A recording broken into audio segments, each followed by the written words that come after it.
Ya. Buenos días nuevamente, chicos y señoritas. Vamos a partir con la clase de hoy, que es la última ya del curso. Nos quedan algunas cosas que ver, y sobre todo del capítulo 5 que tiene que ver con red de agua potable. Ayer les subí los tres ejercicios que quedaron planteados, pero no los desarrollé en la clase anterior. Lo escaneé de mi cuaderno, así que cualquier cosa, si es que tienen dudas con la letra sobre todo, me dicen nomás, ¿ya? También les voy a dejar unos videos que son del año pasado, del curso, se los voy a dejar en el MS, particularmente de, de líneas de corriente, ¿ya? Las líneas, el potencial de corriente que no lo vamos a alcanzar a ver en este curso, para que lo tengan a mano, lo puedan estudiar. No lo voy a evaluar, ¿ya? Pero sí quiero que lo vean y lo tengan a disposición para que lo aprendan, digamos. Y aparte, algunos videos también del año pasado que tienen los mismos ejercicios acá resueltos. Ya los mismos que les subí ayer, está la resolución ahí para que puedan verla en caso de que ustedes no puedan aplicarlo directamente con la información del cuaderno, digamos, ¿ya? Y así tengan el video disponible del desarrollo. Ya, entonces, dicho eso, partimos con la clase de hoy. Y desarrollamos un ejercicio. Hoy vimos líneas de corriente y cómo se aplica la ecuación a través de la ecuación de cantidad de movimiento, desarrollamos la ecuación de Bernoulli, ¿cierto? Y que es la ecuación de energía. Lo único que la ecuación de energía nosotros la desarrollamos anteriormente para el análisis global a través de un volumen de control, ¿cierto? Hicimos todo el análisis y describimos la ecuación de conservación de la energía. Acá es exactamente lo mismo, pero llegamos a través de otro método, a través de la conservación de la cantidad de movimiento, ¿ya? Y con eso nosotros pudimos desarrollar la ecuación y poder obtener finalmente la ecuación de Bernoulli, que es la ecuación de Bernoulli aplicada a la conservación de la energía. Es lo mismo, exactamente la misma ecuación, ¿ya? Lo único que acá este análisis lo hace para una misma línea de corriente. A diferencia del volumen de control, que lo consideraba como un todo. Déjenme, había olvidado abrir la pizarra. Déjenme abrirla para que vayamos dibujando al tiro.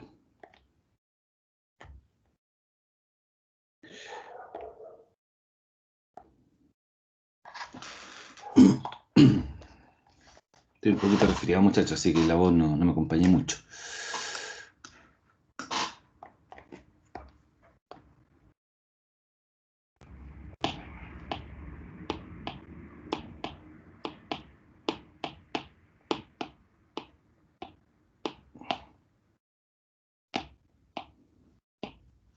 Ya. Cuando nosotros analizamos sobre un volumen de control, teníamos, por ejemplo, una tubería. Yo les comentaba que esto era como mirar la fotografía, ¿cierto? De todo el fluido que estaba dentro de la tubería, o de este tubo de flujo imaginario, puede ser, ¿cierto? Y nosotros consideramos la conservación de energía entre un punto y otro, ¿cierto? Entre un punto 1 y 2, que obviamente siempre lo relacionábamos en el mismo eje, ¿ya?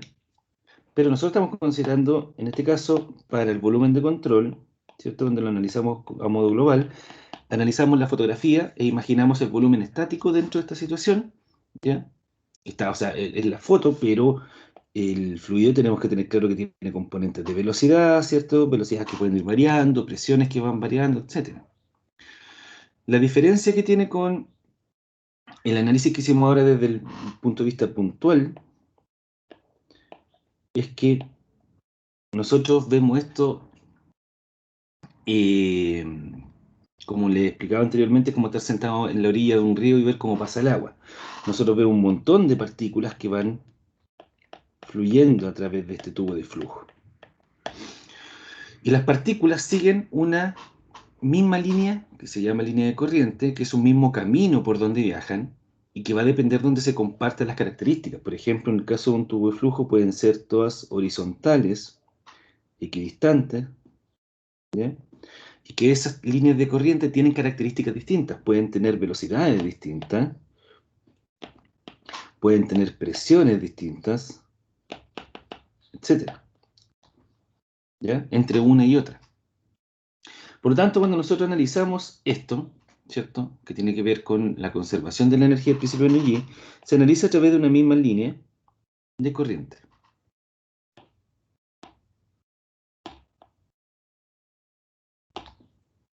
¿Ya? Que en este caso coincide que es horizontal, pero el tubo de flujo puede ser de otra forma y de otro diámetro. Y ahí la línea de corriente por donde viajan las partículas que tienen las mismas características de velocidad, de presión, etcétera, puede ser así. Entonces, en ese caso, obviamente nosotros tenemos distintas cotas. Fíjense que acá con respecto a alguna referencia tenemos distintas cotas. Al variar el diámetro vamos a tener distintas velocidades y al cambiar la velocidad tenemos distintas presiones. ¿Ya? Presión 1, presión 2. ¿Estamos? Entonces lo mismo, tenemos un Z que es la cota que es la energía potencial, tenemos un B cuadrado partido por 2G que es la energía cinética y tenemos un P partido por peso específico que es la energía de presión. Y eso es igual a la carga hidráulica. ¿Ya? Siendo solamente Z, que es la cota, más P partido por peso específico, que es la energía de presión, la altura piezométrica. Tal cual como lo vimos anteriormente para el modo desde el punto de vista global. ¿Ya? La aplicación que tiene la ecuación de Bernoulli, que tiene la ecuación de energía, finalmente, por ejemplo, tenemos el tubo de Venturi. ¿Ya? El tubo de Venturi sirve para medir el gasto en una tubería, el caudal. ¿Ya? Tenemos una sección de área A1 y una reducción de área A2 e instalamos en este caso el tubo de Venturi que está unido, ¿cierto?, de manera vertical a ambas secciones, a la sección 1 y a la sección 2. Entonces, como bien ustedes recordarán, cuando nosotros tenemos un cambio en el diámetro de un tubo, ¿cierto? Al variar el diámetro por principio de continuidad, recuerden que el principio de continuidad es que el caudal es constante, lo que implica que la velocidad en un punto por el área de ese punto, ¿cierto?, es igual a la velocidad en el otro punto por el área de ese otro punto. En este caso particularmente tenemos el punto 1 y 2, por lo tanto B1 por A1 es igual a B2 por A2. ¿Ya? Ese es el principio de continuidad. De acuerdo a la ecuación de continuidad, ¿cierto? Y miramos la ecuación de Bernoulli, podemos concluir inmediatamente qué cosa. Si nos fijamos, la tubería está horizontal, por lo tanto las cotas Z1 y Z2 son iguales, se cancelan. Por lo tanto, la ecuación de Bernoulli queda solamente como la presión más la carga de velocidad es constante entre el punto 1 y el punto 2. ¿Ya? Por lo tanto, si varía la velocidad, ¿cierto? Acá claramente va a variar la velocidad porque varían las áreas, ¿cierto? En este tubo, porque hay una reducción de las áreas. Área 2, área 1 es mayor que el área 2. Por lo tanto, la velocidad 2 va a ser una relación entre la velocidad 1 por el área 1 dividido el área 2. Y más aún, ¿cierto? Como nosotros sabemos que el área es pi por r cuadrado, me va a quedar que esto es igual a pi por d1 al cuadrado partido por 4, dividido pi por d2 al cuadrado partido por 4. Se van los pi, se van los 4, ¿cierto? Y me queda que la velocidad 2 es una relación entre v1 y sus diámetros al cuadrado.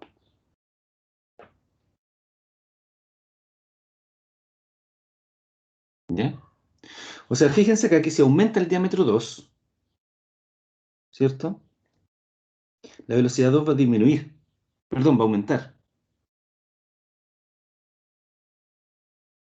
¿Ya? Si el diámetro 1 es mayor al diámetro 2, la velocidad 2 va a aumentar, de acuerdo a esto. Por lo tanto, si se reduce el diámetro, mayor va a ser la velocidad en ese punto. En el punto 2, si el diámetro 2 se reduce, la velocidad 2 va a ser mayor en comparación con la velocidad 1. Por lo tanto, de acuerdo a la ecuación de conservación de la energía, donde cancelamos en este caso las cotas, fíjense que la relación es B1 menos B2, y acá es B2 al cuadrado menos B1 al cuadrado partido por 2G.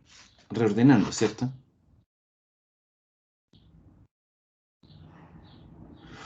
Por lo tanto, esto es lo que hace concluir, fíjense que el P1 menos P2 y el otro lado es B2 menos B1. Por lo tanto, si la velocidad 2 aumenta, la presión en el punto 2 necesariamente tiene que disminuir para poder mantener el equilibrio.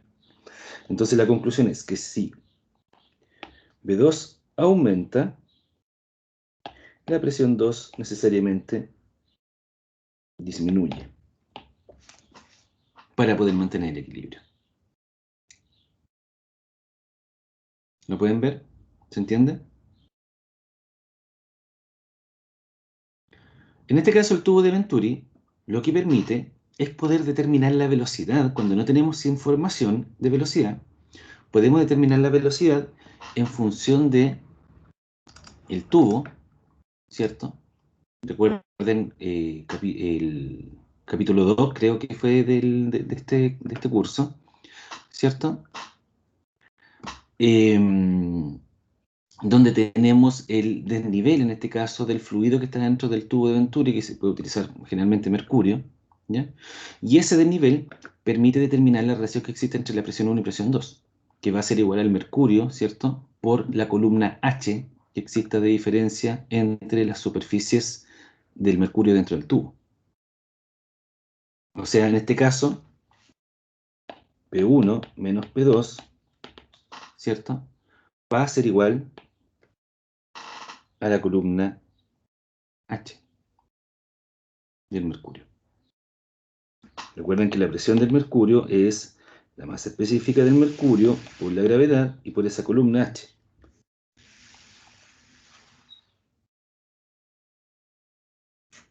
¿Ya? Igualamos en el punto M, la presión en M. Voy a hacer un poquito más despacio acá. La presión en M tiene que ser igual a la presión en N, y eso es igual a la presión 1, ¿cierto? Igual a la presión 2 más peso específico del mercurio por gravedad por la columna H. P1 menos P2 por G por H, por lo tanto P1 menos P2 dividido el peso específico del mercurio, me había faltado eso, es igual a la columna H. Con eso pueden encontrar el delta de presiones.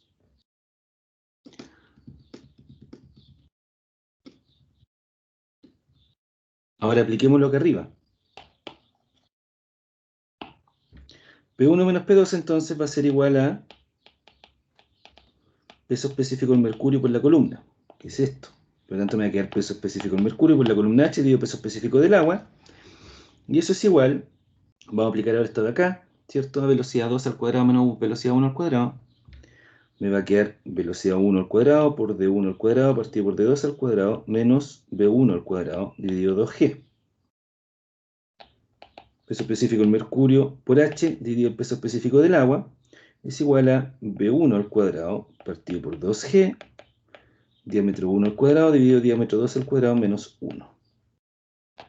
Y con eso relaciono y puedo determinar la velocidad 1 en función de los diámetros.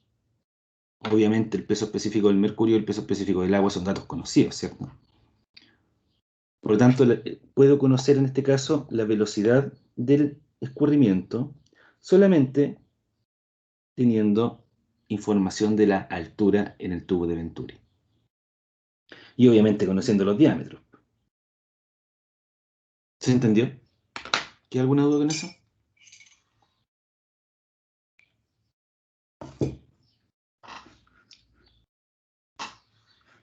Chiquillos, ¿se entendió?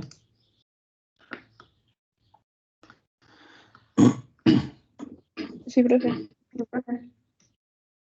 Ya, lo pueden, bueno, de todas maneras queda después disponible para que lo revisen bien en caso de que tengan alguna duda. Pero lo importante del tubo de Venturi es que este instrumento me permite relacionar las presiones en el punto 1 y 2, las velocidades en el punto 1 y 2, ¿cierto? Y llegar a una ecuación bastante sencilla, ¿cierto? Puedo determinar la velocidad 1 solamente en función de la altura en el tubo de Venturi, la altura h. Y obviamente si tengo la velocidad 1 puedo obtener la velocidad 2, ¿cierto? Bien. Aquí tenemos un ejercicio. Dice un tubo de Venturi en su parte más ancha posee un diámetro tanto y una presión tanto. En el estrechamiento, el diámetro es menor, ¿cierto? Y la presión es también menor. ¿Cuál es la velocidad inicial del agua que fluye a través de la tubería? ¿Ya? Ahí me está preguntando directamente la velocidad.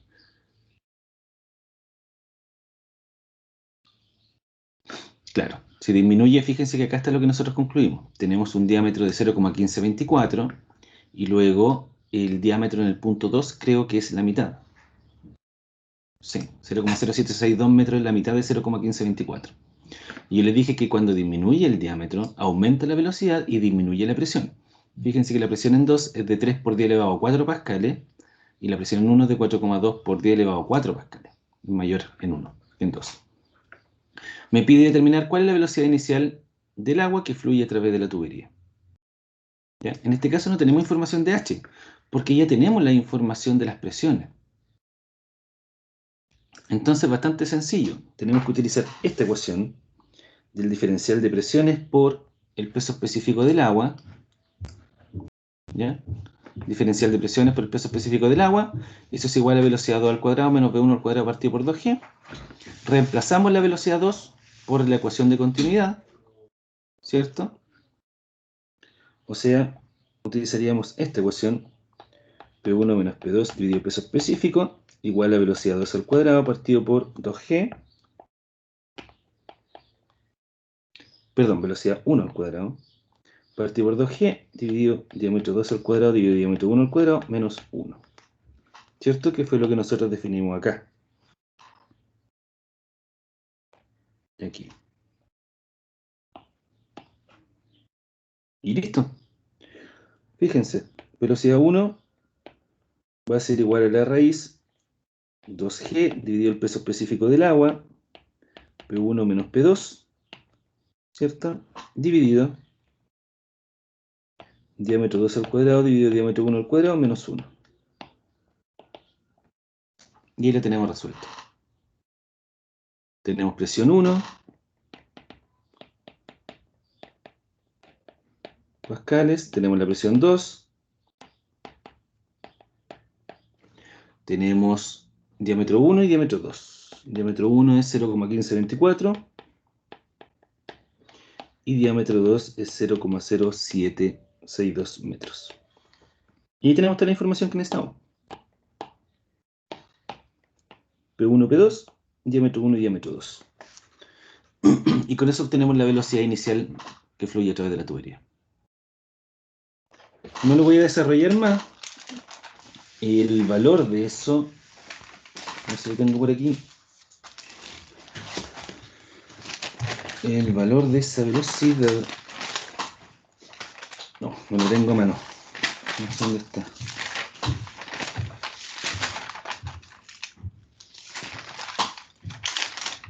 Listo. No lo tengo a mano, chiqui. Hay que sustituirlo. No lo tengo acá.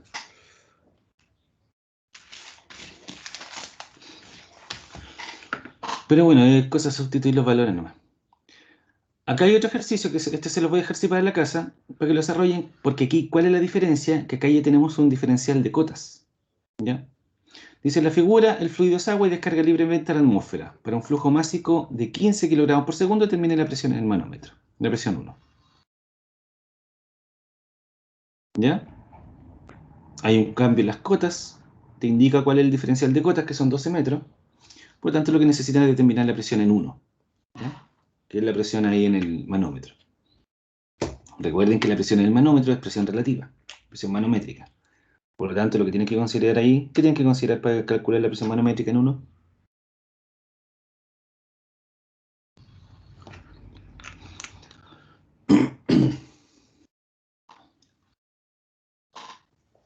¿Cómo es la presión en 2?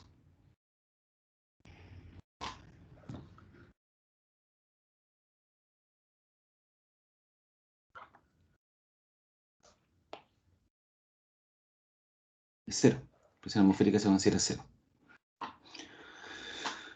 Ya. Ahora bien, nosotros hemos trabajado la ecuación de Euler, ¿cierto? Que es la ecuación de cantidad de movimiento para un fluido, desde el punto de vista puntual, donde no hemos considerado nosotros lo que pasa con las pérdidas, ¿cierto?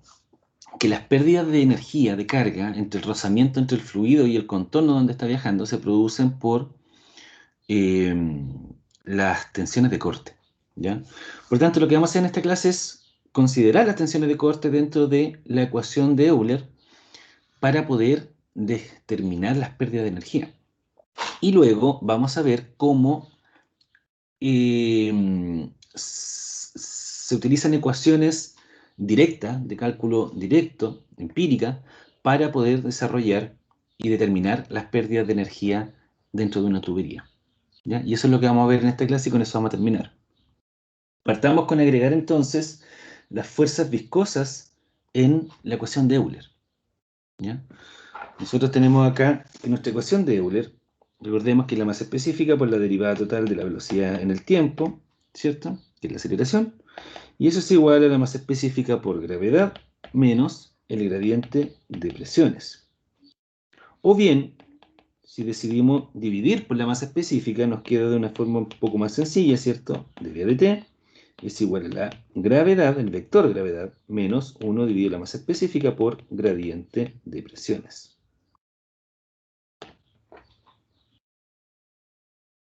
¿Ya? Es lo mismo. Ahora lo que nosotros vamos a hacer es agregar a esta ecuación las pérdidas de energía. ¿Cómo afecta las tensiones de corte sobre esta ecuación? Lo primero que definimos entonces es un volumen de control de volumen delta X, delta Y, delta Z, ¿cierto? Y lo lógico es entender que las tensiones de corte se están aplicando sobre las tres caras, ¿cierto?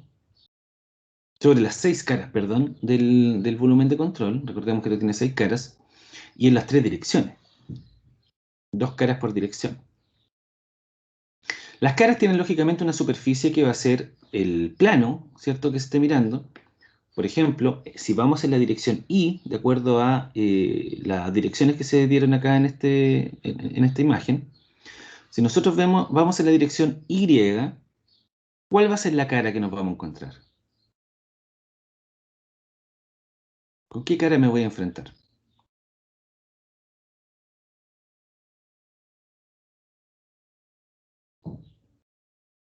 ¿Cuál va a ser la superficie de ese volumen de control con la que me voy a encontrar de frente al viajar por I?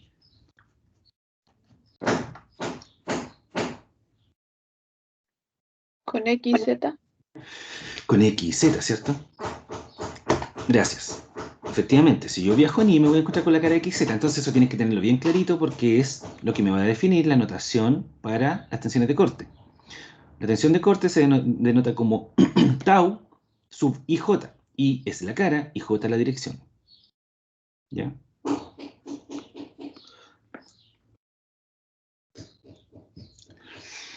Como nosotros hicimos los análisis anteriormente, desde el punto de vista puntual, ¿cierto? Nosotros definimos que a la entrada de este volumen de control, nosotros vamos a tener, recordemos que la tensión de corte tiene unidades de fuerza por superficie, por unidad de superficie, ¿ya?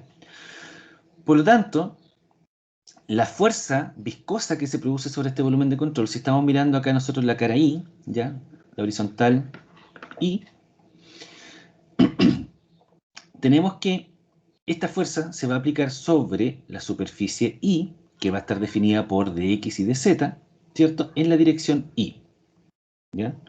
Y como la tensión de corte es fuerza dividida unidad de superficie, para determinar la fuerza hay que multiplicarla por superficie. Y la superficie en este caso es dx a dz, ¿ya? O sea, la tensión se está aplicando en la dirección Y sobre la cara Y que está definida por dx a dz. A través del volumen de control, ¿cierto? Se produce un incremento en la fuerza en la fuerza viscosa, digamos. Se produce un incremento en la tensión de corte en función del desplazamiento que existe en ese eje, ¿ya? Que está acá. Tenemos entonces la tensión de corte inicial más este incremento en la tensión de corte debido al desplazamiento en ese eje, ¿ya? Y eso, finalmente, por la superficie de X a de Z, considerando que este volumen de control tiene una forma rígida, ¿cierto? Que en este caso no va a cambiar entre el punto inicial y la salida. ¿Ya? Por lo tanto, sigue siendo de delta X a delta Z. ¿Ya? Y eso, lógicamente, se va a aplicar para todas las caras. Recordemos que aquí nosotros tenemos en todas las caras el contacto de la partícula de este volumen de control con el entorno, el contorno, mejor dicho, por donde se está desplazando. Por lo tanto, el incremento de las fuerzas viscosas en la cara I, ¿cierto? Va a ser en las caras, en este caso, que está definido por delta X, delta Z. En la dirección Y puede ser a través de las caras superficiales o a través de las caras laterales. O sea, en este caso nosotros vamos a tener 6, fíjense un poquito que va a variar fallo esto, vamos a tener 6 componentes.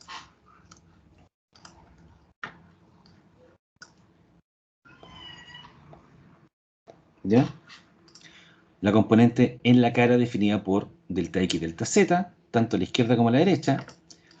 En la componente delta X, delta Y, tanto arriba como abajo. Y en la componente delta Y, delta Z, tanto a un costado como al otro. ¿Ya? O sea, si nosotros estamos viendo esta imagen y estamos analizando solamente lo que está pasando en la dirección Y, ¿ya? La dirección Y es hacia allá. Tenemos la parte superior, donde se está desarrollando aquí la tensión de corte, ¿cierto? Que es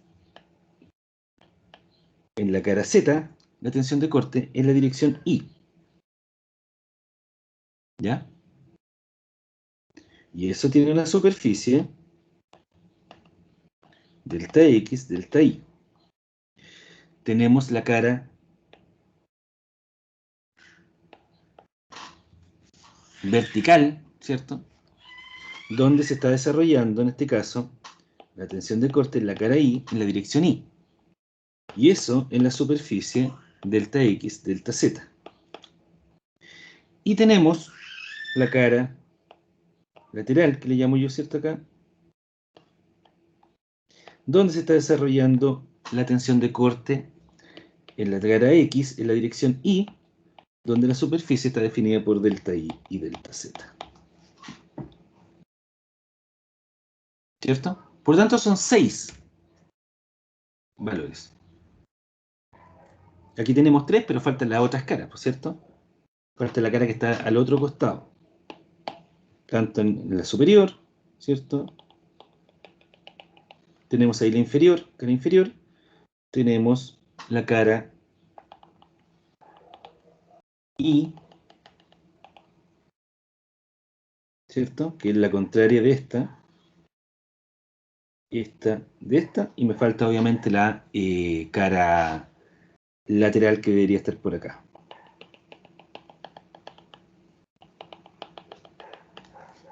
¿Ya?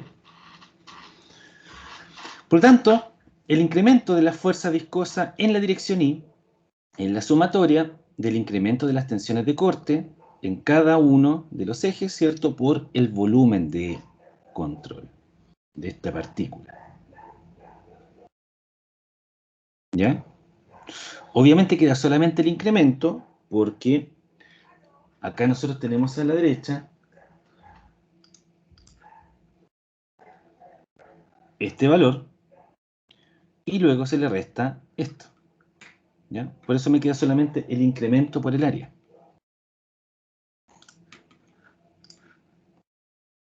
¿Ya?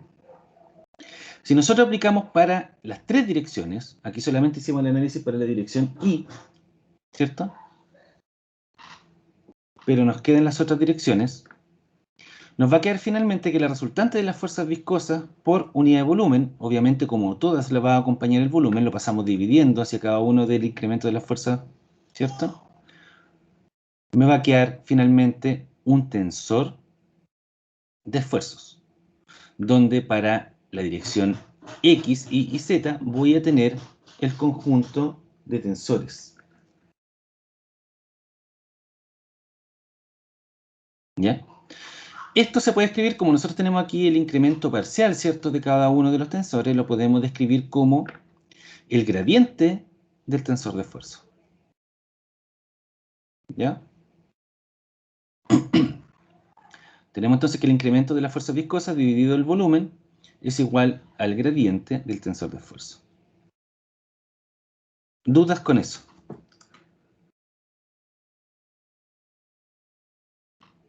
Profe, ¿Sí?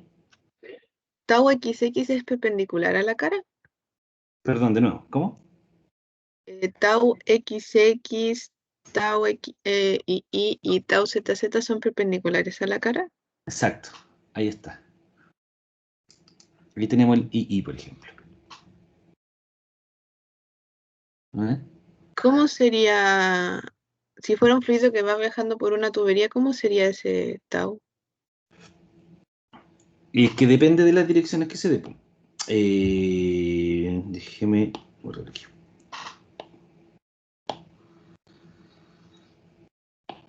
Espérense. Tenemos nosotros nuestra tubería.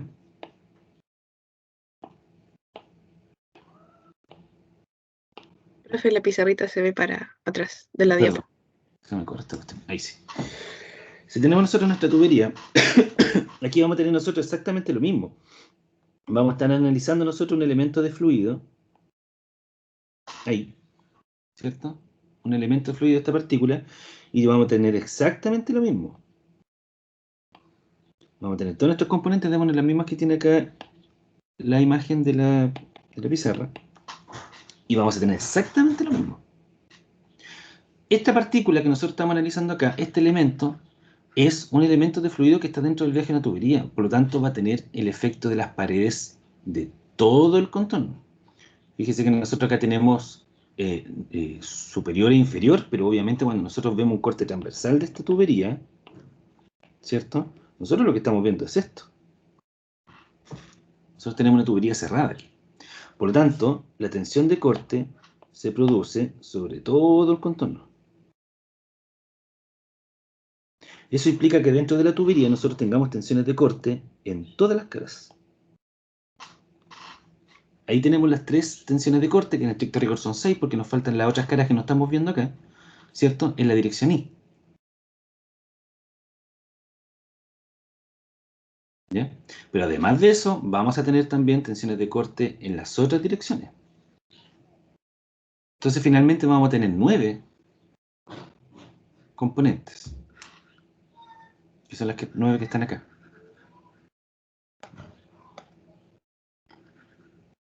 ¿Se entiende, no? Profe, Entonces, simplemente, muchachos y señoritas, a la ecuación de Euler nosotros le sumamos la fuerza por unidad de volumen. ¿Ya? Y la fuerza por unidad de volumen es el tensor, el gradiente del tensor de esfuerzo. ¿Estamos? Simplemente nosotros pasamos sumando acá a esta ecuación las pérdidas, en este caso, que se producirían debido al rozamiento. ¿Ya? Recuerden que estas son unidades de fuerza por unidad de volumen. Fíjense que aquí tenemos aceleración y aquí tenemos masa específica. Me va a quedar masa por aceleración, es fuerza, y la masa específica está dividido por volumen. Me va a quedar fuerza dividido volumen. Acá lo mismo, masa específica por aceleración de gravedad. ¿Ya? Aquí tenemos presión. Recuerden, son los pascales. Ya. En este caso, a nosotros lo llamamos, cuando incorporamos las fuerzas viscosas, a los modelos que consideran la viscosidad, por lo tanto consideran las pérdidas, se les denominan fluidos newtonianos, ¿ya? Que son los fluidos reales finalmente. Nosotros aquí ya con esto definimos un fluido real. Nosotros siempre habíamos trabajado con fluido ideal, ahora trabajamos con fluido real, que considera su viscosidad, ¿ya?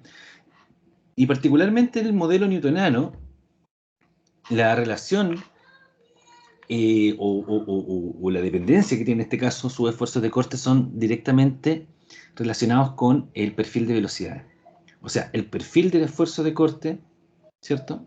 Es directamente relacionado con el perfil de velocidades. Dependiendo de la forma que tenga el perfil de velocidades, va a ser el perfil de esfuerzo de corte. ¿Ya? Y eso es porque la ecuación del esfuerzo de corte nosotros sabemos que la viscosidad, siempre se me confunde, esta es la cinemática, ¿cierto? El mu. Me corrigen si estoy equivocado. Por el incremento de la velocidad en función del espacio, en este caso donde se esté produciendo el esfuerzo de corte. ¿Ya? Y eso se le llama la velocidad de formación. Por lo tanto, dependiendo de cómo sea el comportamiento de la velocidad, por ejemplo, tenemos el caso de una tubería donde tendríamos la imagen de acá, ¿cierto? La segunda imagen. Este sería el caso de una tubería y este sería el diagrama de la fuerza de corte. Esto sería el caso de el perfil de velocidades para una superficie libre, por ejemplo en un canal. ¿Ya? En el fondo tiene el agua contacto con el lecho del canal y en la superficie lo único que produce rozamiento contra el agua es el aire. Por lo tanto se produce una disminución en la velocidad de la superficie, que obviamente no llega a cero porque no es tanto como en el caso del contacto del agua con el lecho en el fondo, ¿cierto? Y en ese caso también los esfuerzos de corte tienen un diagrama que es, digamos, directamente proporcional a las velocidades. Por tanto, la relación del esfuerzo de corte de la viscosidad, con la viscosidad, ¿cierto? Es que para las caras X en la dirección X, o para la cara Y en la dirección Y, o Z en la dirección Z, que en este caso son perpendiculares, como lo dijo bien la compañera, no recuerdo quién fue, ¿cierto? Se suman directamente. O sea, la tensión de corte en la cara X y la dirección X es 2 veces la tensión de corte del incremento de velocidad en función de la dirección X, que es donde está el incremento. Lo mismo para las otras dos componentes. Y en el caso de las caras, cuando no son perpendiculares, sino que son paralelas a la dirección, la superficie, ¿cierto? La cara X en la dirección Y va a ser igual a la tensión de corte en la cara Y en la dirección X, ¿ya? Y eso va a ser simplemente la viscosidad por la sumatoria de las velocidades en esas direcciones, ¿ya? De su respectiva componente en su respectiva dirección.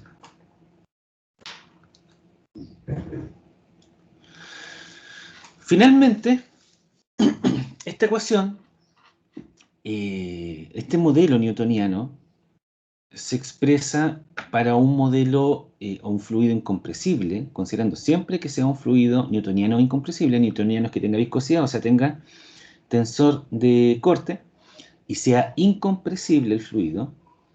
Nosotros definimos las ecuaciones de Navier-Stokes, ¿ya? Donde se puede relacionar esta ecuación de Euler y llevarlo a que el tensor de corte, ¿cierto?, se transforma en la viscosidad, ayúdenme chiquillos, que se me confunden, la V, la viscosidad dinámica, ¿cierto? ¿Estoy en lo correcto? La viscosidad dinámica por el gradiente cuadrado de la velocidad, donde la viscosidad dinámica es la cinemática dividida en la masa específica. ¿Estamos? Entonces la ecuación de Navier-Stokes, ¿cierto?, va a tener esta forma para cada uno de los ejes, ¿ya? Donde obviamente lo que tenemos aquí a la izquierda de la ecuación no es otra cosa que la derivada total de la velocidad, donde tiene su componente local y convectiva, ¿cierto? Ahí está la componente local de la aceleración, aquí está la componente convectiva, que eso ustedes ya lo han trabajado, así que lo conocen bien. Y eso es igual a la componente en esa dirección, que estamos viendo aquí la dirección en X, de la aceleración de gravedad, menos 1 dividido la masa específica por el incremento de la presión en esa dirección, más la viscosidad dinámica por el gradiente cuadrado de la velocidad. ¿Ya? Y esto puede relacionarse también con la ecuación de continuidad. O sea, si tenemos un fluido homogéneo, ¿ya? Y se mantiene la continuidad entre un punto y otro, o sea, no hay ingreso ni salida de caudal, el caudal es constante. Nosotros sabemos ya, lo vimos anteriormente, que se relaciona, ¿cierto?, las componentes de la velocidad de la dirección, y eso es igual a cero, eso ya lo demostramos. Por lo tanto, tenemos el modelo de Navier-Stokes de esta forma. Ahora bien, no hay que tenerle miedo a esto, porque esto generalmente no termina siendo tan grandote como se ve acá. O sea, por ejemplo, si estamos analizando la cara X, supongamos que el eje X es el eje horizontal, inmediatamente nosotros sabemos que no tenemos aceleración de gravedad en el eje X. Lo mismo para el eje Y, si es que estamos viendo que es el plano horizontal y Z el vertical. ¿Ya? Tal vez no tengamos componentes de velocidad en esas otras direcciones. Por ejemplo, si el fluido es permanente, vamos a tener que el dU de T es cero. Si el fluido es unidireccional en el eje X, vamos a tener dU de X, pero no vamos a tener componentes de la velocidad U en las otras direcciones. Por lo tanto, también se cancelan. O mejor dicho, tampoco tenemos componentes V y W, porque es unidireccional, solamente tenemos componente U. En el estricto rigor C puede haber dU de I o dU de Z. Lo que no puede haber es V y W. ¿Ya? Lo mismo acá. Si determinamos los dU a de X, dU de Y, dU de Z, también podemos decir que si alguno de ellos es cero, también podemos acá decir que es cero el gradiente cuadrado del vector velocidad. ¿Estamos? Entonces ahí se va reduciendo esta ecuación. Veamos un ejemplo. Dice, utilizando la ecuación general de Navier-Stokes, encontrar la ecuación diferencial, o sea, me está pidiendo la ecuación diferencial, no me está pidiendo que desarrolle un cálculo, ¿ya? Solamente que encuentre la ecuación diferencial que va a relacionar el movimiento para el flujo laminar unidireccional de un fluido viscoso incompresible entre dos placas paralelas horizontales. Entonces, me está diciendo aquí que tiene dos placas paralelas horizontales y entre ellas está escurriendo un fluido. Entonces analicemos la situación que se está generando para un diferencial de ese fluido, ¿cierto? Un pequeño volumen de control. ¿Y qué es lo que va a pasar acá? ¿Ya? El fluido, dice, es unidireccional, nos vamos a dar las componentes Z, X e Y. ¿Ya? De esa manera. Por lo tanto, si el fluido es unidireccional, al aplicar Navier-Stokes, solamente la vamos a aplicar para la dirección del eje X.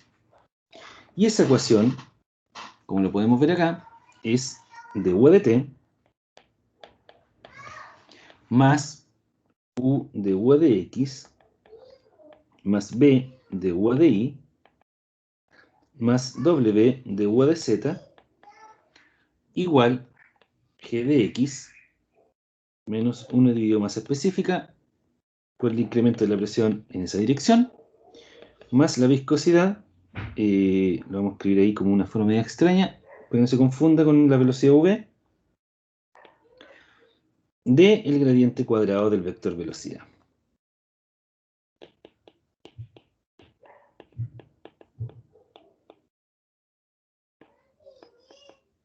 ¿Ya? Ahí tenemos entonces nosotros nuestra ecuación general de Navier-Stokes para el eje X. Ahora bien, el problema nos entrega harta información. Entonces es bueno determinar cuáles son los supuestos para simplificar esto. ¿Ya? Hay que identificar cuáles son los supuestos. ¿Cuál es el supuesto 1?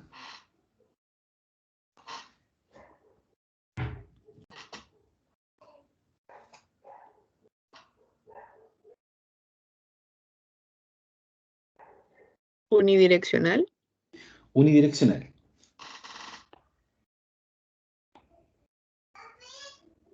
¿Qué implica eso?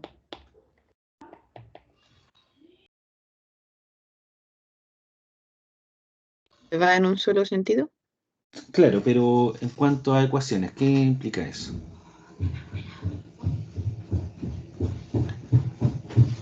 Tenemos componente U, ¿cierto? De la velocidad. ¿Y qué más podemos decir ahí? Entonces, componente V y W no tendríamos. Exacto. Por lo tanto, inmediatamente, ¿cierto? Ya. ¿Qué otro supuesto más?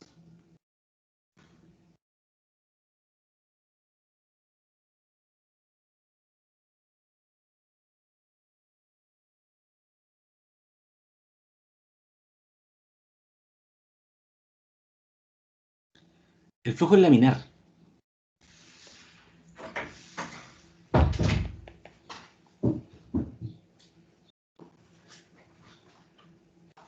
Y el ser laminar, ¿cierto? Porque V y W son cero al ser unidireccional. Pero pueden existir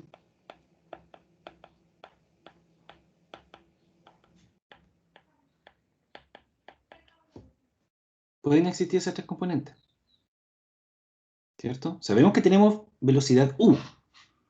Y esta velocidad U puede variar en función de los otros ejes. Y sigue siendo unidireccional. ¿Me siguen?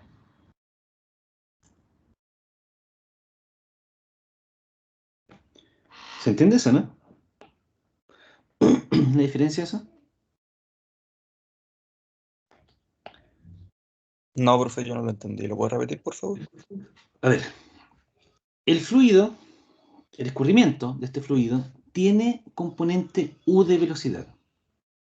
No tiene V y no tiene W porque es unidireccional.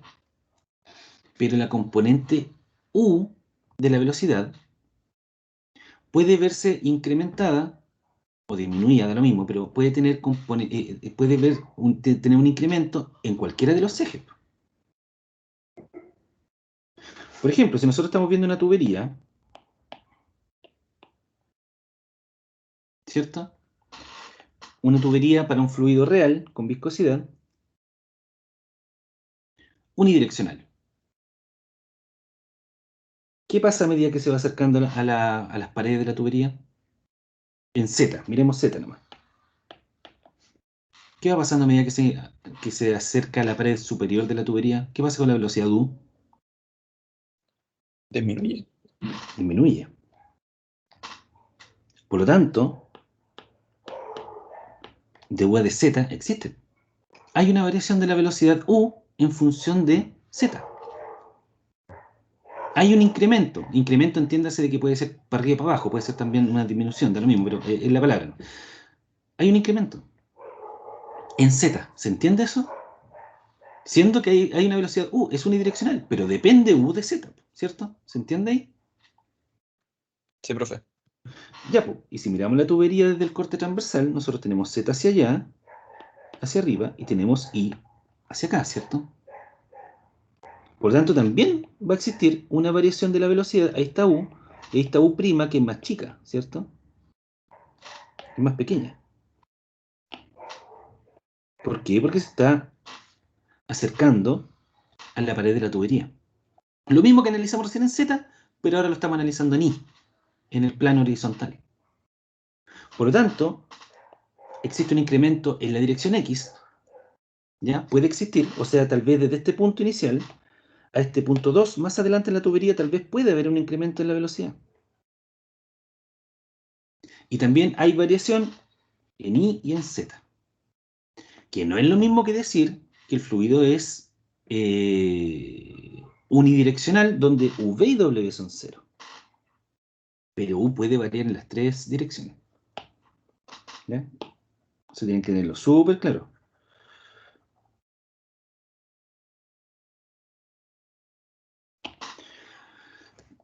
Tres.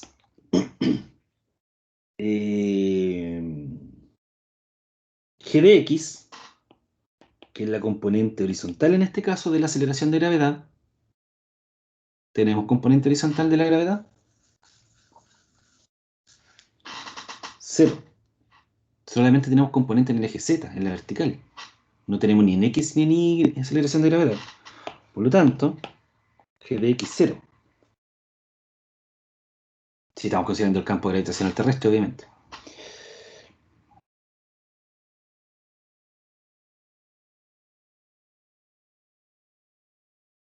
¿Ya? Continuidad. dv de x más dv de y más de b a de y más de w a de z igual 0. ¿Cómo es dv a de y?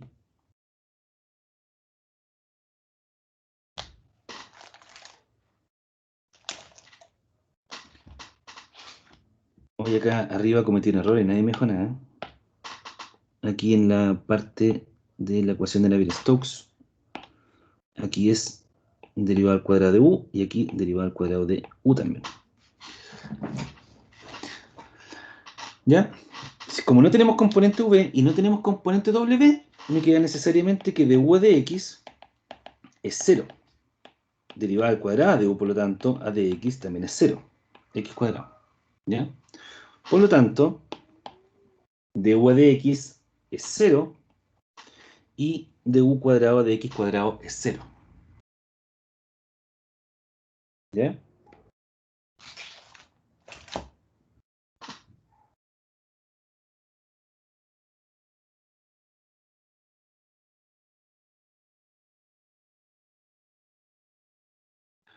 Ahora bien, si el flujo, en este caso, es unidireccional, pero es bidimensional, ¿ya? Nosotros podemos considerar que el dv de y es 0, ¿ya? Porque las placas no afectarían el perfil de velocidad en ese eje. ¿Ya? Recuerden que y, en este caso, si miramos las placas nosotros de frente, tendríamos una placa arriba y otra placa abajo. Donde el eje aquí sería z, ¿cierto? Y hacia acá sería y x sería en esta otra dirección. ¿Ya? Por lo tanto, estas placas no afectan en el eje y, lo que yo le acabo de explicar, ¿cierto? En una tubería sí afecta en el eje y, porque está cerrado también en esa dirección, y el perfil de velocidades se ve afectado a medida que se va acercando a la tubería. Pero en este caso nosotros no tenemos contorno en el eje y. No hay nada acá, ni acá. Por lo tanto, el perfil de velocidad no se ve afectado. O sea, con eso lo que podemos decir nosotros es que el de u de i es 0. Y por ende, el de u cuadrado a de i cuadrado, ¿cierto? Es 0. ¿Se entendió eso?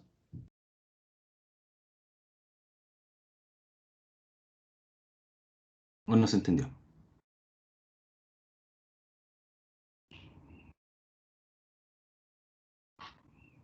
Díganme el tiro.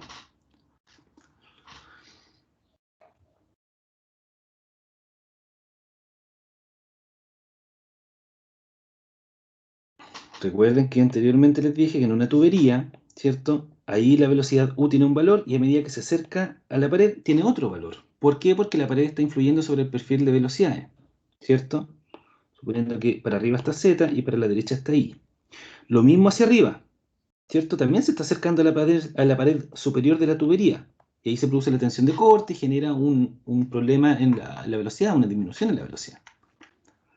Pero en este caso, nosotros al mirar las placas están solamente arriba y abajo. Por lo tanto, en el eje Y no hay placa. En estos lados, en los costados, no hay placa. Por lo tanto, la velocidad no cambia en ese eje. De U a de I es 0. No hay variación. ¿Se entiende ahí? Sí, profe. Entonces, si no hay de U a de I, de U al cuadrado por de I al cuadrado también es 0. Y esta ecuación me va a quedar simplemente como. Ah, y algo que me falta también importante. Es permanente.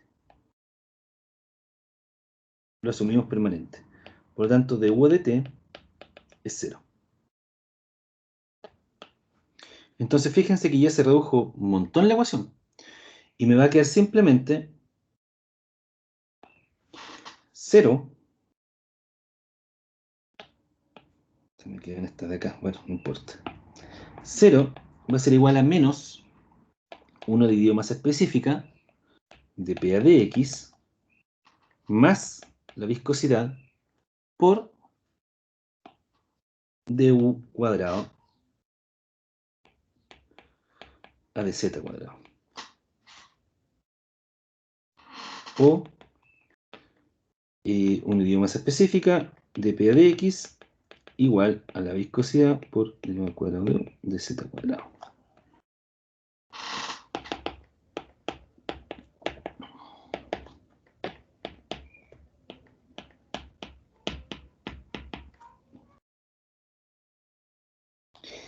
Y la masa específica, eso es igual a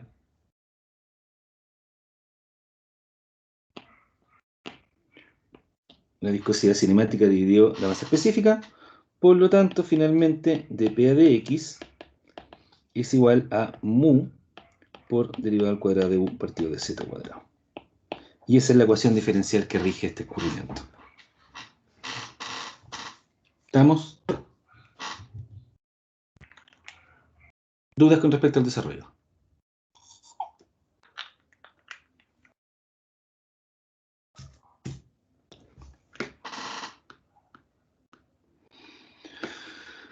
Acá hay otro caso para un bidimensional incompresible. Tenemos dos componentes de velocidad.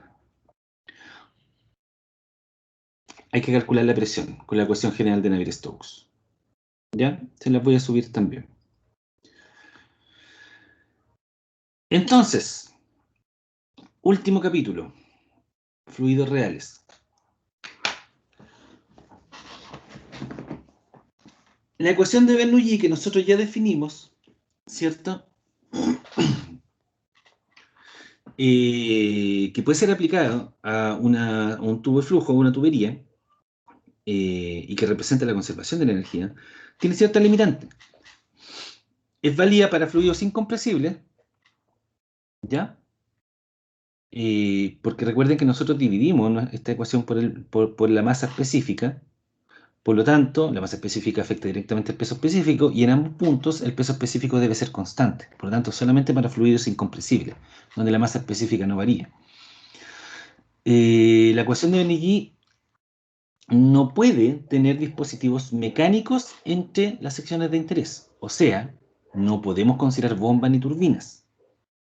Ahí nosotros tenemos que considerar la conservación de la energía, que en el papel es lo mismo, pero digamos, en la raíz, en el análisis de esto, no es lo mismo. ¿Ya? No puede haber transferencia de calor hacia el fluido fuera de este, ¿ya? Es adiabático. No puede haber variación de caudal entre las dos secciones estudiadas, ¿ya? Principio de continuidad. Y no puede haber pérdida de energía debido a la fricción. Por lo tanto, nosotros lo que hacemos es tomar la ecuación de la conservación de la energía, que es similar a esta, ¿cierto? Que es la que vimos nosotros en el módulo general, que en el papel, como les digo, es lo mismo, ¿cierto? En conceptos distintos, pero en el papel es lo mismo. Y ahí sí podemos agregar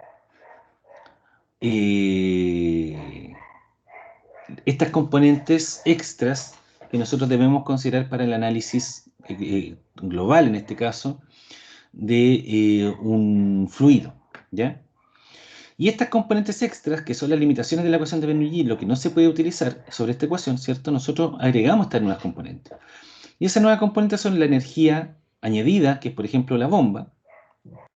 Tenemos la energía que se obtiene del sistema, que puede ser una turbina, o puede ser las pérdidas de energía que se producen. ¿Ya? Entonces la ecuación de Bernoulli se transforma a esta ecuación, que es la ecuación general de la energía, o de conservación de la energía. La energía disponible en el punto 1, más la energía suministrada por una bomba, menos la energía que pueda ser utilizada este sistema a través de una turbina, por ejemplo, menos la energía en pérdidas, es igual a la energía disponible en el punto 2. ¿Ya? O sea, si tenemos nosotros, como lo muestra aquí la imagen, una tubería, tenemos un fluido disponible en el punto 1 antes de la bomba, y tenemos el fluido disponible en el punto 2 después de un motor, que puede ser esto una turbina que transforma en un motor en energía. ¿Ya? Por lo tanto, la energía disponible en el punto 1 le vamos a sumar la bomba que le va a suministrar energía al fluido y que se va a notar después de la bomba. ¿Ya? Pero en el transcurso, en el viaje del agua hasta el punto 2, hay tubería, hay codos, hay válvulas que producen pérdidas de energía y que tienen que calcularse. Antes del punto 2 hay una turbina, hay un motor que va a utilizar la energía que trae el agua para generar energía mecánica, ¿ya? Y por lo tanto va a consumir esa energía para entregarla finalmente en el punto 2. Por lo tanto, yo puedo determinar cuánto o cómo es el comportamiento de la energía en este sistema a través de la ecuación general. El término HL considera la pérdida total. Recuerde que nosotros utilizamos anteriormente HL es lo mismo que el sombrerito, ¿cierto? Con la T de total, ¿ya? Es exactamente lo mismo cualquiera de la nomenclatura que utilicen. Lo único que tienen que entender es que esta pérdida de energía total es la suma de la pérdida por fricción y las pérdidas por accesorio. ¿Qué quiere decir eso? Si nosotros tenemos un tramo de tubería, se está produciendo una pérdida regular, o el sombrerito sub R, ¿ya? Que se debe al viaje del fluido, del agua en este caso, desde un punto 1 a un punto 2. Y eso tiene que ver con el rozamiento que tiene el agua con la pared de la tubería, tanto en todo su contorno, ¿cierto? Se produce rozamiento entre el fluido, ¿cierto? Y la tubería en todo el contorno. Y a eso por el tramo, ¿cierto? Por la longitud L de longitud,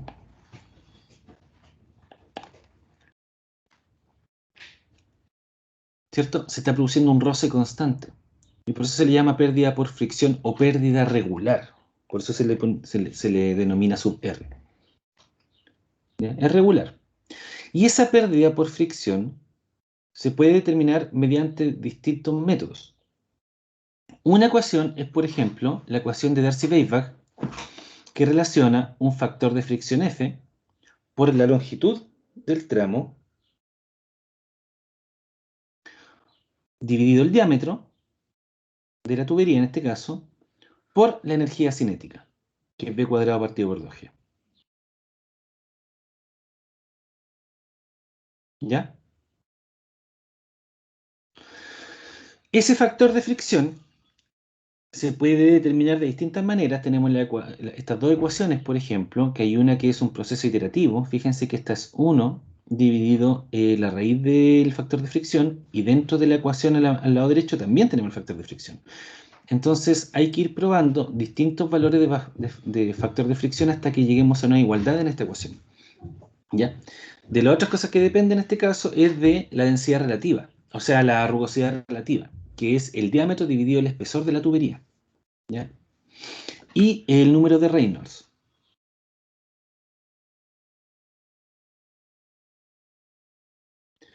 ¿Ya? O tenemos la ecuación, digamos,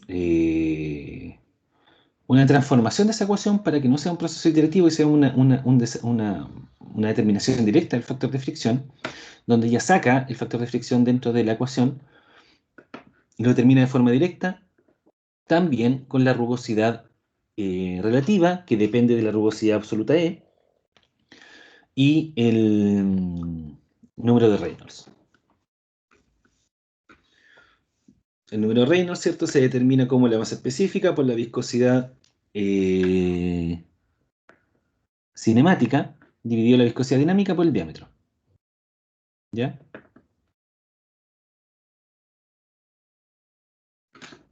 Perdón. Acá era masa específica por velocidad por diámetro dividido la viscosidad dinámica. Y acá se puede adecuar como la velocidad por diámetro dividido la viscosidad cinemática. En el caso del flujo laminar, que eso se determina según el número de Reynolds, con el número de Reynolds menor de 2000, nosotros estamos hablando de un flujo laminar. Cuando es superior a 4000 estamos hablando de un flujo turbulento, y cuando está entre 2000 y 4000 hablamos de una transición, ¿ya? Está en transición el fluido.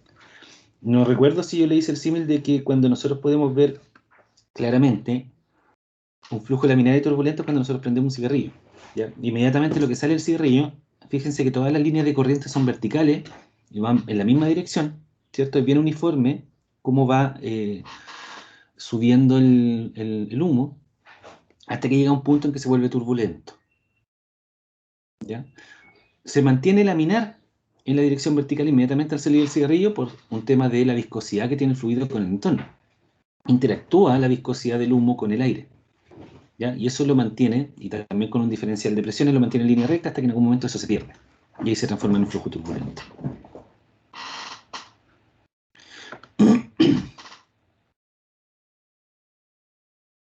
¿Ya?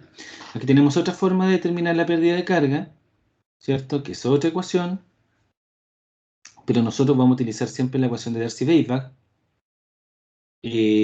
o la de Hazen-Williams, ¿ya? Que netamente es una ecuación que relaciona variables, ¿no?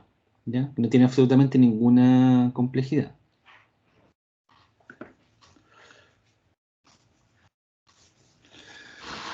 La gracia de la ecuación de Darcy-Weisbach puede ser aplicable tanto a flujo laminar como turbulento, por eso es muy considerada para determinar las pérdidas regulares, ¿ya? Es bastante sencilla de utilizar porque la energía cinética, que es V cuadrado partido por 2G, es parte de la ecuación, en este caso, de la ecuación de energía, por lo tanto, la componente se mantiene, ¿cierto? Y tenemos la longitud de la tubería, tenemos el diámetro de la tubería, solamente falta determinar el factor de fricción, que generalmente también es un dato que se entrega dentro de los ejercicios, ¿ya? Aquí tenemos nosotros a qué se refiere con la rugosidad absoluta, E, que tiene que ver con un poco el espesor, la materialidad en estricto rigor de la tubería, ¿cierto? Y una relación también con el espesor que éste tenga. Pero en general, con la materialidad que ésta tenga, ¿cierto? Que sea la tubería, va a tener un distinto valor de rugosidad, ¿ya? Tenemos para el caso plástico, que es el que se utiliza constantemente para las tuberías de PVC o HDP, ¿cierto? Tenemos ahí nuestro valor de rugosidad.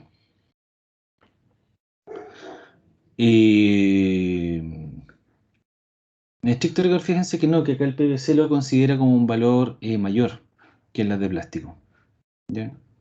El plástico más o menos general, pero la de PVC utiliza otro valor que está ahí, que les sirve también en el software de Panet. Les piden alguna parte de la rugosidad, les da una por defecto, y yo le comenté a la ayudante que dejaranla por defecto nomás, ¿ya? Así que no se compliquen con eso.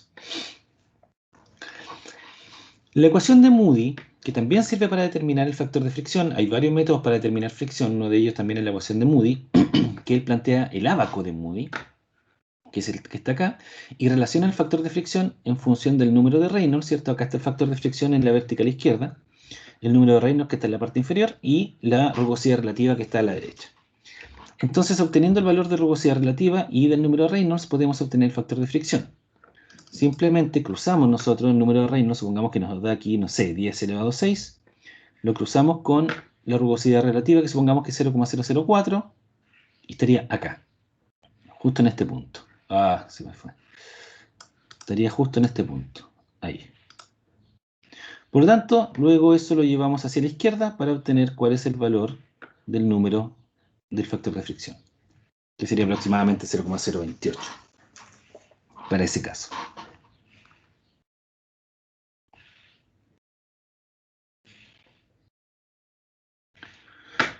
Determina el factor de fricción, dice este problema, F, si por una tubería de hierro dúctil recubierta de 1 pulgada de diámetro fluye agua a 70 grados Celsius y a 9 metros por segundo.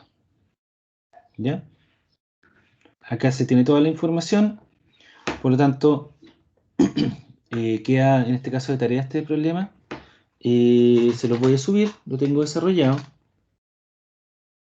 para que lo revisen, ¿ya? Porque nos quedan poquitos minutos, así que no lo voy a desarrollar acá. pero está completamente desarrollado, ¿ya? Lo mismo el ejercicio 29 dice, determina el factor de fricción F si en una tubería de acero estándar de 1,5 pulgadas de diámetro fluye alcohol etílico a 15 grados Celsius y una velocidad de 5,3 metros por segundo. Importante eso, el factor de fricción depende directamente también de la velocidad.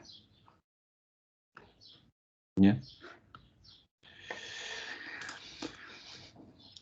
Acá está la ecuación de Hazen-Williams, ¿ya? Que es un símil en este caso de la ecuación de Darcy-Weisbach. La de Darcy-Weisbach ocupa un factor de fricción. La ecuación de Hazen-Williams utiliza un coeficiente de rugosidad C. ¿Ya? Es bastante más sencilla de utilizar. Esta es una forma de determinar la ecuación de Hazen-Williams, pero de acuerdo a la literatura hay otras formas también de determinarla, ¿ya? En este caso, esta ecuación, para determinar la velocidad, se relaciona con el radio hidráulico y con las pérdidas unitarias. Hay otra ecuación que está acá, ¿ya? Que es otra forma de ver la ecuación de Hazen-Williams, donde determina que la pérdida regular es igual a 6,8241 por la longitud, por la velocidad elevado a 1,851, dividido el coeficiente de pérdida de rugosidad, perdón, C elevado a 1,851 por el diámetro elevado a 1,167.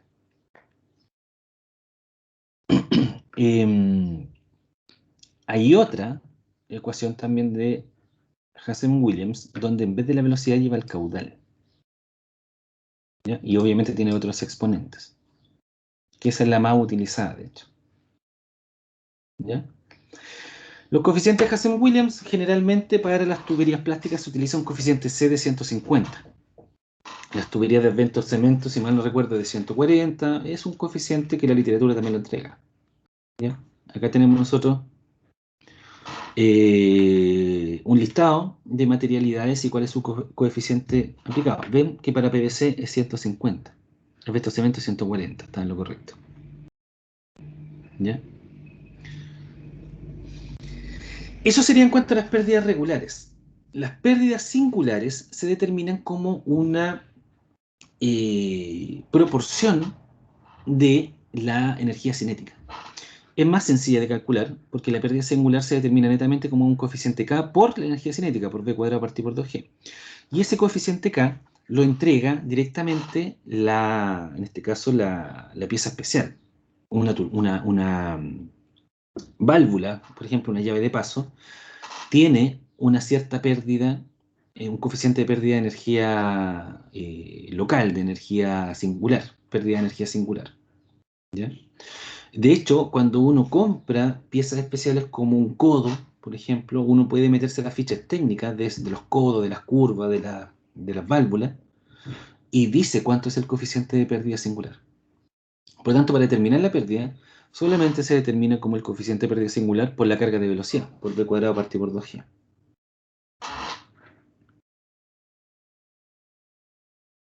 ¿Ya?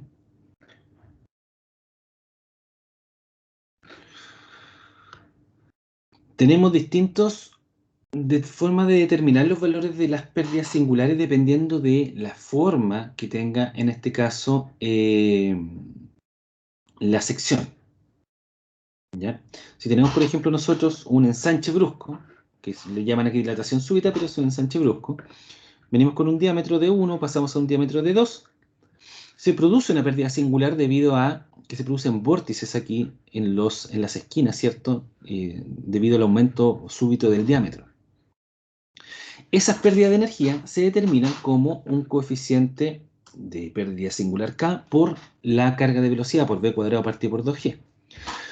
Y ese valor K se puede relacionar a partir de los diámetros. Diámetro 2 dividido diámetro 1, cuál es la relación entre los diámetros, y dependiendo de la velocidad se puede determinar el coeficiente K. Entonces el coeficiente K también depende de la velocidad, ¿ya?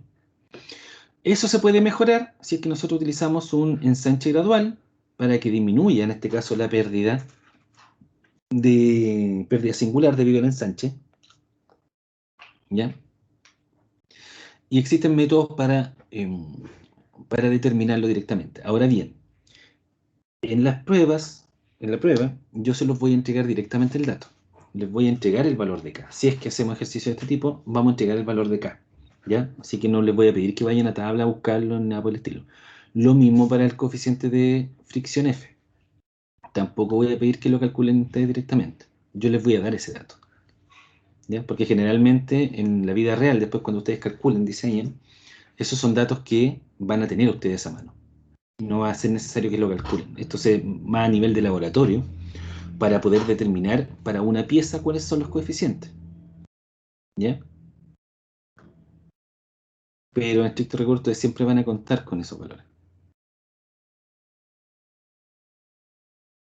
Tenemos los casos de ensanches, contracciones, ¿ya? O pérdida en la salida. Aquí, por ejemplo, es un dato que la pérdida acá es 1, al pasar de un diámetro menor a un estanque, por ejemplo.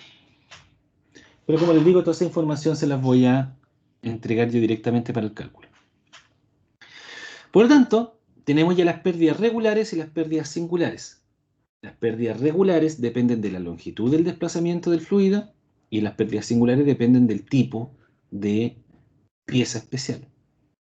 ¿Ya? Los codos, las válvulas, todo depende de qué tipo de pieza especial sea, va a tener un coeficiente asociado. Fíjense acá, válvula de globo completamente abierta tiene un coeficiente de pérdida de 10. Válvula de ángulo de 5, válvula de cheque completamente abierta 2,5. Codo de ciertos radios también tiene sus valores de coeficiente de pérdida. ¿Ya? Esto está todo en la literatura y le insisto, cuando ustedes después lo apliquen, se van a dar cuenta que es información que ustedes van a tener a mano para poder determinar las pérdidas de energía en un sistema. Pérdidas menores por accesorios.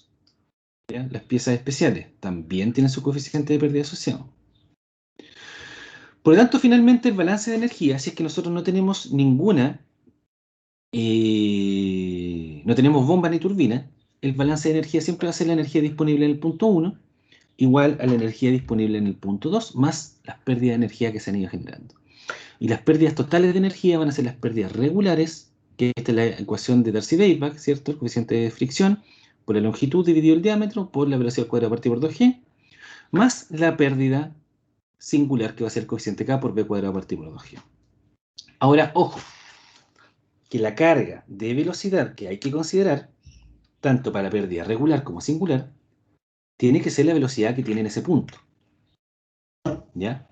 O sea, si estamos calculando la pérdida regular entre el punto 1 o el punto A y el punto B, que está justo aquí donde se está produciendo el estrechamiento de la tubería, tenemos que determinar la longitud en ese tramo y la velocidad en ese tramo, que es velocidad 1. Si vamos a determinar la pérdida singular que se produce en este estrechamiento, se determina con la velocidad 2, que es donde se produce la pérdida. Entonces hay que tener mucho ojo con las velocidades que se utilizan. Luego tenemos una pérdida regular en este segundo tramo de tubería, que va a ser en función de la longitud de este tramo y la velocidad 2 y el diámetro 2 que tiene esta tubería. Luego se produce una pérdida singular en este nuevo estrechamiento, que va a ser esta reducción, donde va a pasar, ¿cierto?, a un diámetro 3 menor. Por lo tanto, la pérdida singular se calcula con esa nueva velocidad 3. Y vamos a tener finalmente una pérdida regular hasta el final de la tubería, que va a ser por la longitud de este tramo, por el diámetro de ese tramo, ¿cierto?, y la velocidad dentro de ese tramo. Así se determinan las pérdidas. O sea, entre el punto A y el punto B, vamos a tener menor energía disponible en el punto B porque hay energía que se perdió en el desplazamiento. ¿Dudas?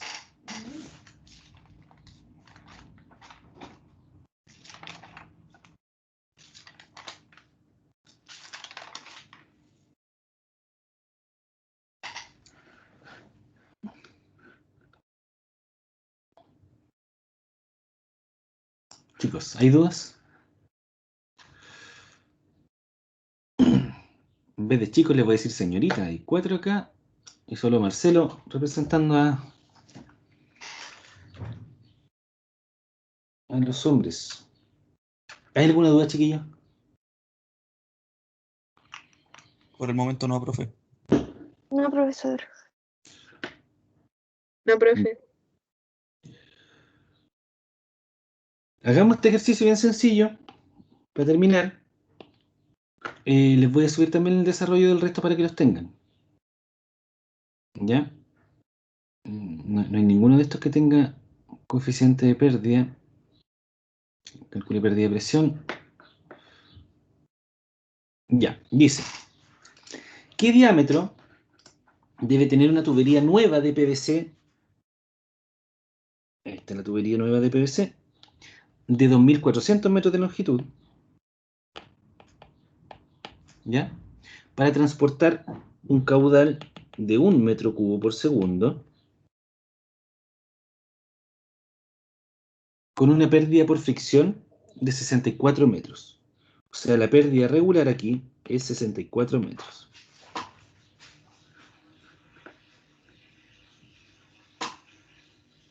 ¿Ya?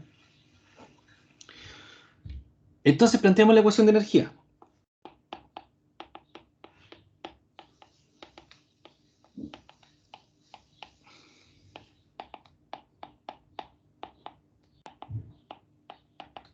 Fíjense que no hay pérdidas singulares porque no hay un cambio de diámetro, no hay cambio de dirección, no hay una válvula, no hay absolutamente nada. Solamente hay pérdida regular en esos 2.400 metros. ¿Ya? Por lo tanto, me está pidiendo el diámetro de esta tubería para que tenga esa pérdida por fricción de 64 metros. ¿Qué podemos hacer acá inmediatamente? Las cotas, ¿cierto? Es una tubería horizontal. Vamos a suponer que es una tubería horizontal no hay mayor información, por lo tanto las cotas son iguales. Se cancelan. ¿Ya? ¿Qué otra cosa más podemos hacer acá? ¿Qué se puede observar de esta tubería? ¿Hay algo más que podamos cancelar? La variación de presión, ¿Por qué? porque está horizontal, ¿o no? Está bien, está horizontal, pero las presiones recuerde que varían con las pérdidas de energía. De hecho, cuando existe pérdida de energía, lo único que disminuye es la presión. Pero hay otra cosa que pasa por el hecho de que la tubería, no porque está horizontal. No. La presión varía dependiendo de que existan pérdidas de energía. No varían solamente las presiones por diferencia de cota. De hecho, aquí hay una disminución de presión.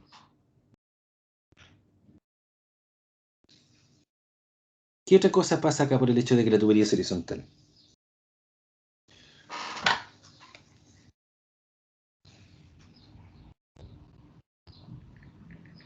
¿Podría ser la variación de velocidad por el diámetro?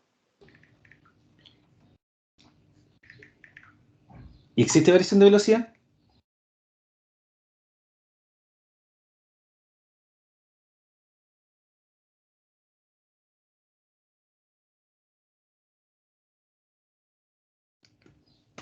¿Existe variación de velocidad acá o no? ¿No existiría? No, po. ¿Por qué no? Porque el diámetro es constante, ¿Y eso qué implica? que no va a cambiar la velocidad. ¿Pero por qué no cambia, po? ¿A qué se debe? ¿Qué Porque el principio? caudal, el de continuidad, Principio de continuidad. Caudal es constante. Velocidad por área. Si el área no cambia porque el diámetro no cambia, las velocidades tampoco. Por lo tanto, las velocidades se cancelan. Por lo tanto, el diferencial de presiones, a ver, lo voy a escribir mejor como P1 menos P2. P1 menos P2 dividido el peso específico es igual a la pérdida regular. Y ya sabemos que la caída en la presión debido a las pérdidas por fricciones de 64 metros, ¿cierto? Por lo tanto, la pérdida regular es 64 metros.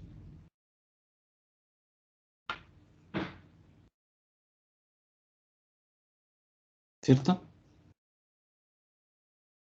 Esa es la pérdida por fricción. ¿Qué hacemos ahora?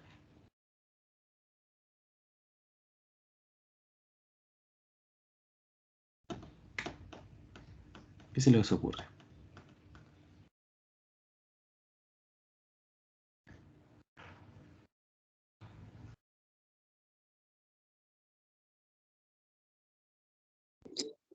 Usar la ecuación de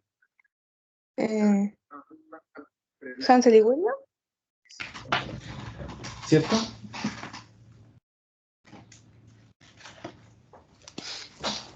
¿Y cómo lo hacemos entonces? Ayúdame un poquito.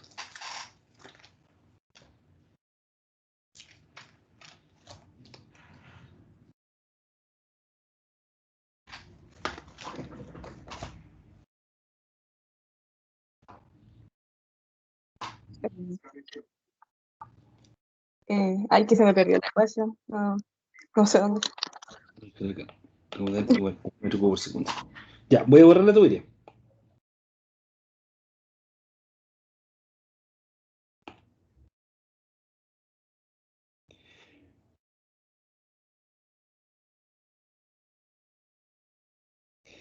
Con la ecuación de Darcy-Weisbach, ¿cierto? Dijimos que las pérdidas regulares eran un coeficiente de fricción por la longitud dividido el diámetro por b cuadrado partido por 2g. Por lo tanto,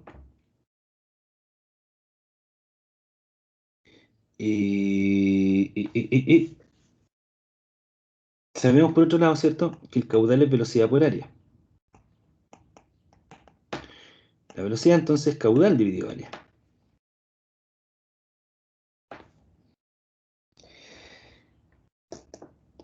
Caudal dividido para una tubería, pi por diámetro al cuadrado dividido por 4. ¿Cierto? O sea, 4 veces el caudal dividido pi por diámetro al cuadrado. ¿Ya? Delta P entonces, que es la pérdida regular, ¿cierto?, es igual al coeficiente F por la longitud dividido el diámetro por b cuadrado, que en este caso sería 4q dividido pi diámetro al cuadrado dividido 2g. Me queda entonces que delta P, recuerden que delta P, ¿cierto?, es igual a 64 metros. Delta P es el factor de fricción por longitud dividido diámetro por 2g, vamos a dejar el 2g acá, por 16q al cuadrado dividido pi al cuadrado por diámetro a la cuarta. ¿Ya? ¿Vamos bien hasta ahí?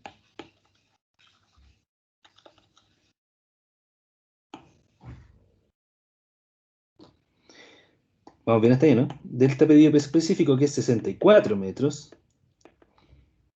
es igual entonces al factor de fricción por 16q cuadrado por longitud dividido pi cuadrado por 2g por diámetro a la quinta. 16 dividido 2 es 8 y el resto no tengo nada más que hacer. Por lo tanto, despejamos el diámetro de la quinta y me queda que es igual a factor de fricción por 8 por q al cuadrado por longitud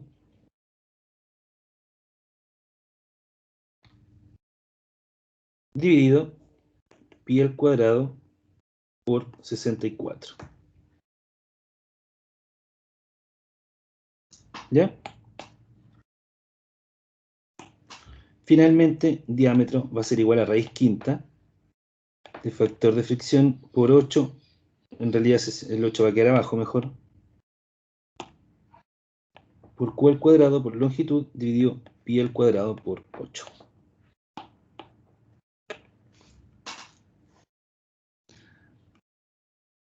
Y eso sería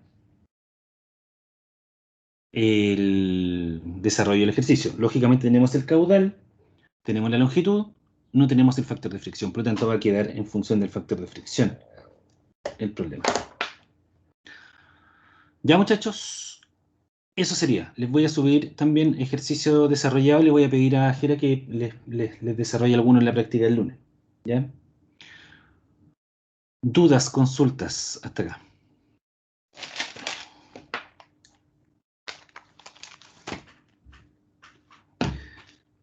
¿Ese factor de fricción lo tendríamos que determinar o lo buscaríamos en tabla? Yo se los voy a dar en la prueba. Particularmente acá no lo Lo dejamos expresado en ese factor, pero en realidad, si no tienen información, no es necesario que lo calculen. ¿Ya? Queda como en función del factor de fricción nomás.